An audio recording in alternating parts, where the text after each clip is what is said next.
Hey guys, me again with another YouTube video here. Today we're going to be taking a look at the CZ-75. The CZ-75 is kind of near and dear to my heart because this is the third of four guns that we need in order to complete the Dokkaebi loadout from Rainbow Six Siege. This was, without a doubt, one of my most difficult guns to make by far. So a little bit of story, background history. Handgun making, not exactly my expertise. I am really bad at making handguns as there is a lot of detail that needs to go on in making handguns in a really small space. On the right hand side you can see a CZ-75 that is not mine. That is actually Christopher Hopman's original CZ-75 blowback design that I took and modified in small various ways to fit my aesthetic that I personally liked, and that involved changing a couple of different things on it to get it to work the way that I intended for it to work. But I got the job done. I just wanted to show that for the longest of times, the only CZ-75 that I had was Christopher Hopman's CZ-75, and that there is a relatively more modern looking CZ-75. The CZ-75 shown inside of Rainbow Six Siege is kind of one of those older style full auto CZ-75s, not the standard civilian semi-auto CZ-75. No, it's the real fancy CZ-75. So this project actually started as a proof of concept project for the grip system that I wanted to do with this, and I don't think that I have a picture for it, but if I do, I would like to show you guys. I think it's this. Let me just close out of this. So I wanted to start with a grip that would fit a 3-stud wide magazine and no wider than a 4-stud wide space. So to do that, I used a lot of Technic, but I did eventually get this down. So you can see that this yellow piece here is 4 studs wide of space. Within 3 studs wide of space with 2 plates on either side, I stay within 4 studs wide of space. I get a 3-stud wide magazine, which is what this is right here. This is a 3 by 4 stud wide magazine. I'd represent like a double stack magazine. And then I have flat plates on top and bottom. That was my proof of concept. That's that grip that I really wanted to accomplish and do. Once I got that out of the way, I then had to do a whole bunch of other work to finish up the rest of the model. So if you guys actually want to see how this is put together, this is kind of easy to follow along in this rendered image because I started with the red. From the red, I went to this spring green in the guide rod as a part of that. From there, I went to the barrel and the extended muzzle brake section down here. Then I did the frame. After the frame, I did the trigger guard and grip. And then from there, I did the rear magazine and the spare magazine. So that's kind of working in multiple colors is a good way to distinguish, where you're working. Because I was working in multiple colors, by the way, I could just click Command C using the color selection and then Command V on the other side after switching a couple things around because it's mirrored. Pretty basic. So always work in different colors so you could just grab it and Control V and Control C. It saves you a lot of time.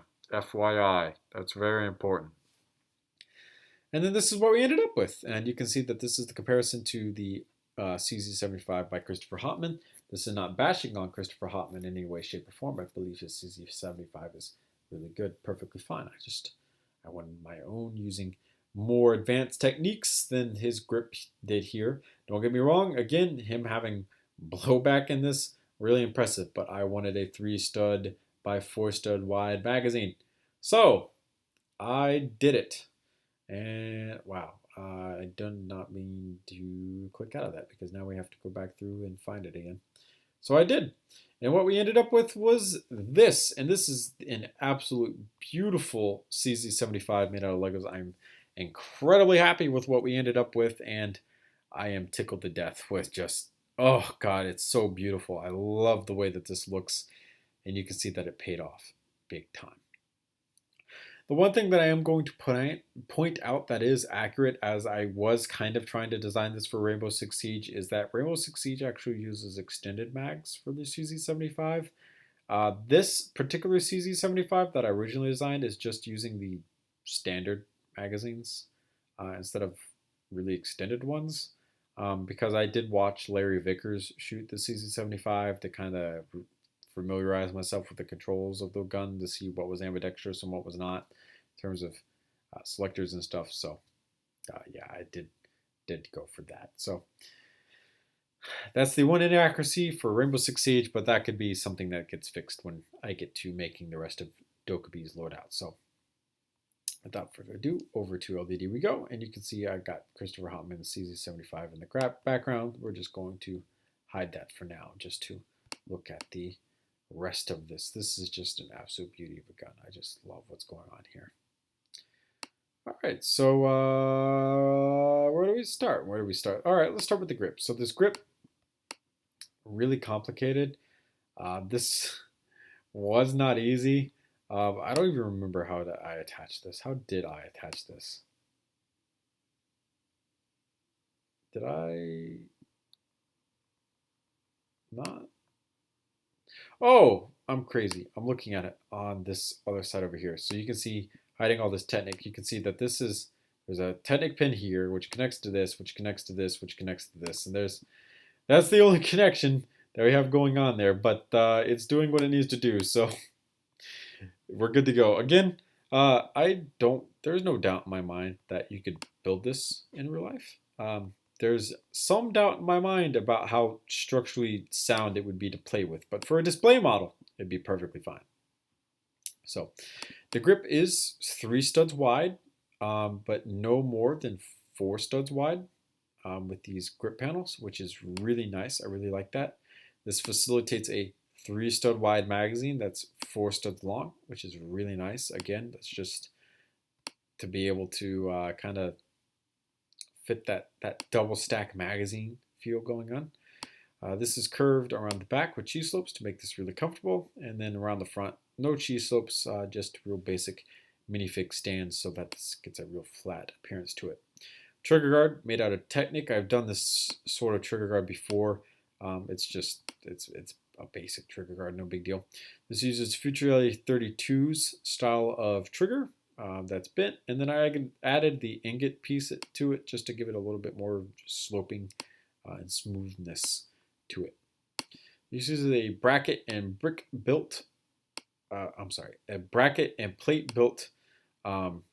side wall detail receiver thing going on here. Pretty basic. You have a slide lock. This is non-working slide lock, but it does move up and down. No big deal to me, to be honest with you. And you do have a fire selector, which does cover the red dot. So I believe this is safe. And then you have full auto, basically. You really don't got much other than that. So there you go. And then you get into the slide. So this is basically just bracket and plate built slide. You got your grasping grooves in the back. No big deal. Shell ejection port on this side.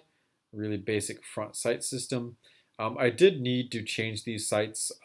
These sights they're really bad basic design sights. I spent a few hours designing this one particular area of the gun, and by the time I got back here, I was done for the night. I just wanted to go to sleep, so I just slapped some sights on it and called it a day. But I do need to change these sights.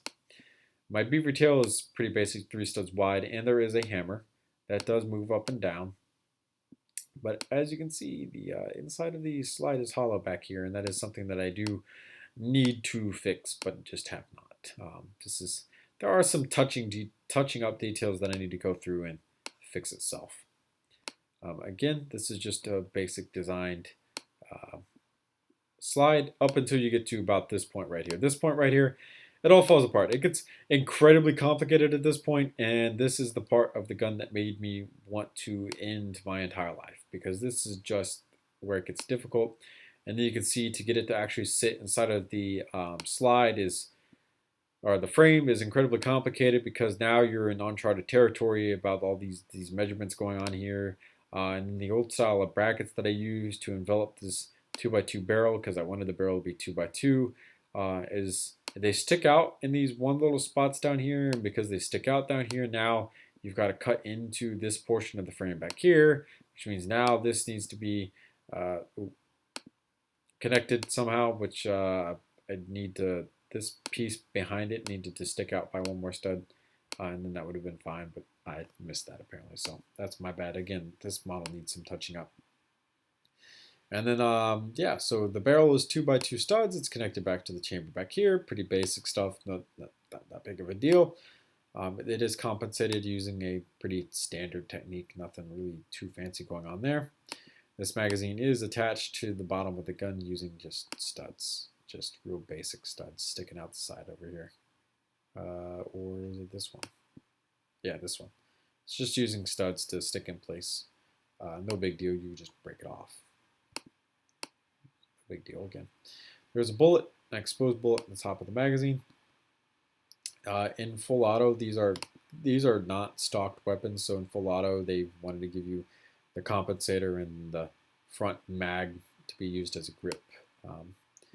Except it did not take its the cue from the 93R, the Beretta 93R, the 3-round burst machine pistol, and extend the trigger guard. So because of that, you can't hook your thumb in here, so it's kind of a, you're really holding on to a lot of fire rate, a lot of muzzle climb on the end of this thing. So that's it for my CZ-75. This was a proof of concept in a lot of ways.